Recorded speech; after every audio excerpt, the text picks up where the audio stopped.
also good stewards of our resources. See, Joseph quickly became in charge of an endless amount of things, right? And it doesn't just be like Joseph was in charge of these, and he didn't just stop with being in charge and having all these things. No, he went and he stewarded them well. He began to go and to take and to hold on to these things because he knew later they would be useful. He began to not only hoard things to Egypt only, but he began to steward his resources by making sure that other nations, other peoples could come and get food to survive this famine. See, we're called to steward our resources in this way. The things we have, our money, our time. Through the resources we have, we are blessed with the opportunity to make an impact for Jesus. Now, I'm going to say this. Make sure you hear this. Unlike Joseph, our resources may not be the thing that saves or starves a nation. But they could be the thing that leads to the conversation where someone finds their salvation.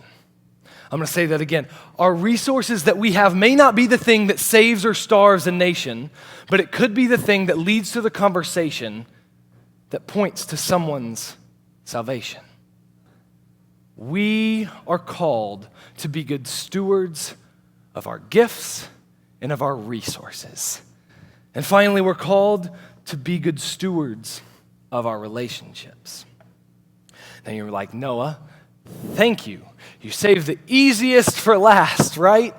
I have a great relationship with my mom and dad. I have a great relationship with the guys I sit around with at lunch. I have a great relationship with the people in my small group and with my small group leader, but that's great. I love that. I think it's awesome.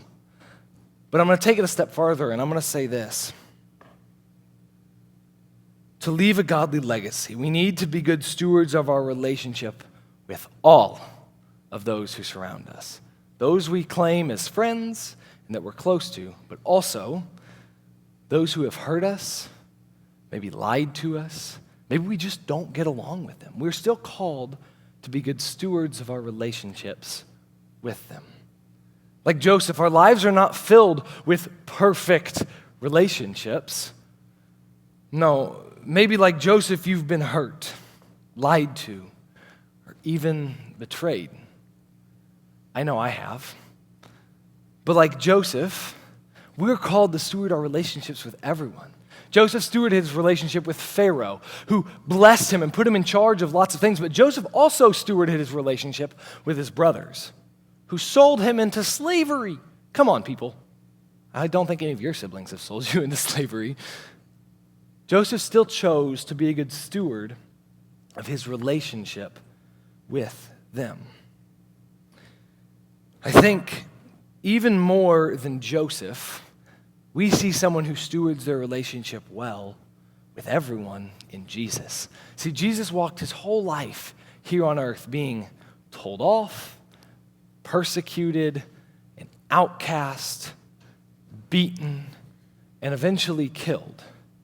Yet, Jesus still stewarded a relationship with everyone, with his mom and dad here on earth, with his disciples, with those who surrounded him, but also with the sinners, with the people that beat him, hurt him, and killed him. Even to the point of when Jesus was hanging on the cross, he said, "Father, forgive them. They do not know what they're doing."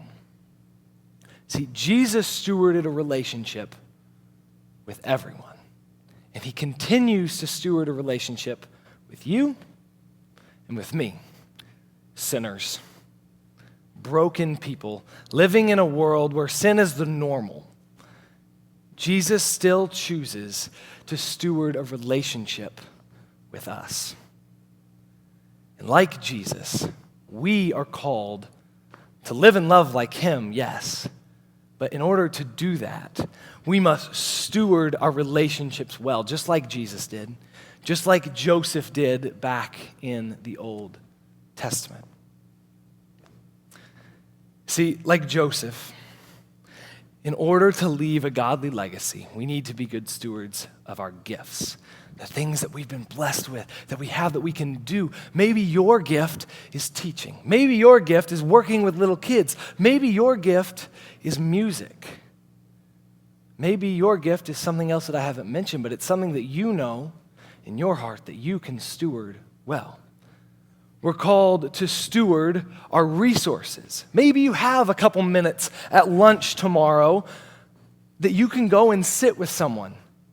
Your resources are your time. Go sit with them. May not save or starve a nation, but it may be the thing that leads to the conversation where someone finds their salvation.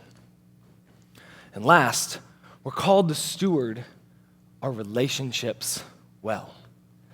Love those who hurt you. Love those who you're best friends with.